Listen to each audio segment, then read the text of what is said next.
Alright, so today I'm going to be explaining another important paper with the title Adaptive Diffusion in Graph Neural Networks. So this paper in NeurIPS 2021. Of course, the previous video was also about diffusion, but this paper is about adaptive diffusion.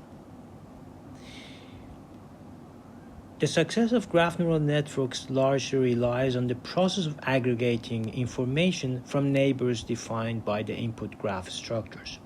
Notably, message passing based graph neural networks, for example, graph convolutional network, leverage the immediate neighbors of each node during aggregation process. And recently, graph diffusion convolution is proposed to expand the propagation neighborhood by leveraging I talked about generalized graph diffusion in the previous video. So we propose the adaptive diffusion convolution to automatically learn the optimal neighborhood size from the data.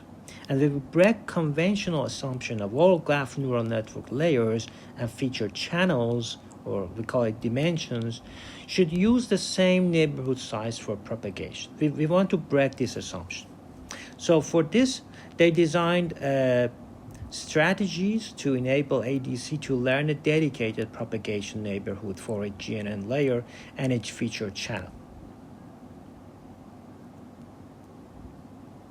So we learn unique neighborhood size per layer and per channel. Neighborhood per layer per channel. So this is the message passing in graph convolutional neural network. But the radius R, because most graph-based models can be separated as this one, where f of t is a matrix can be generated by t. So f of t can be represented as this summation. But as in the previous video, this summation goes to infinity. And to quantify how far each node could aggregate features from, we define the neighborhood radius R of a node as R. So theta sub k denotes the influence from the case step away nodes.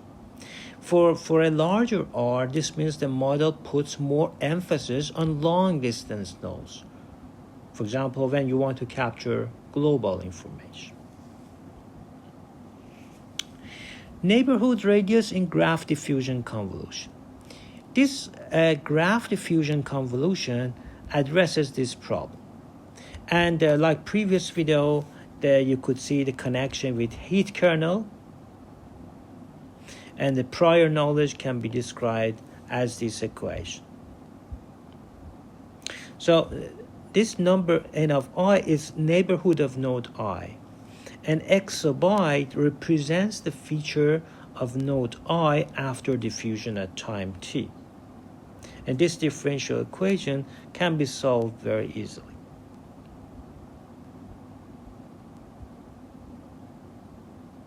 So x sub t means the feature matrix after diffusion t. Because it's linear, solution is explicit, it's very easy. So you get something. There are pros and cons to this approach that recently has become very popular, but there are pros and cons. Let's get back to this neighborhood radius. According to definition of neighborhood radius, the heat kernel version of the GDC has neighborhood radius R sub h.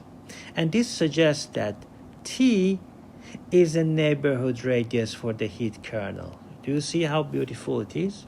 We already know what is the neighborhood radius. It's T.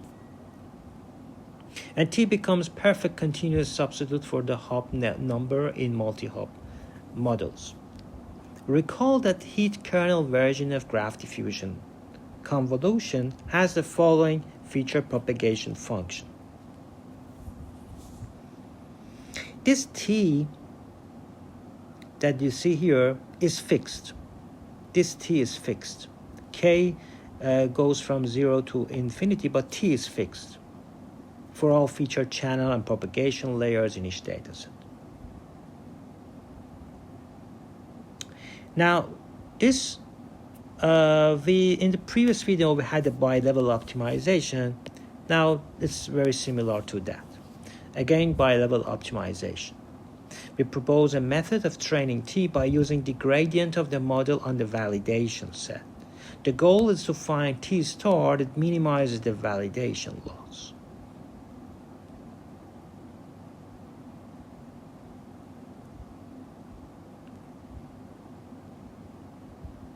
The natural question in adaptive diffusion convolution arises here whether we can have a unique T for each layer and channel, making them adaptive for the final learning objective. So we have the adaptive diffusion convolution by extending the feature propagation for each layer and channel. So for each one, for a different layer L, we have T sub L. Now we have generalized it to different layer. And of course to different channel.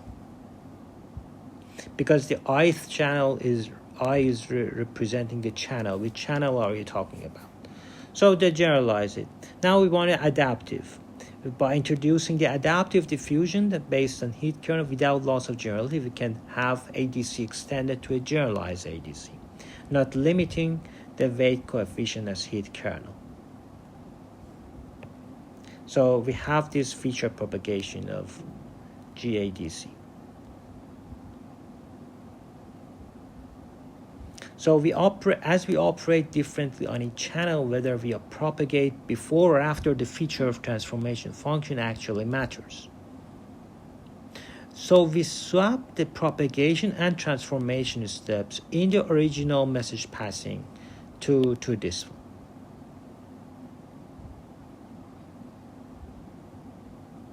And they did some experiments on Cora dataset and CiteSeer dataset, PubMed dataset.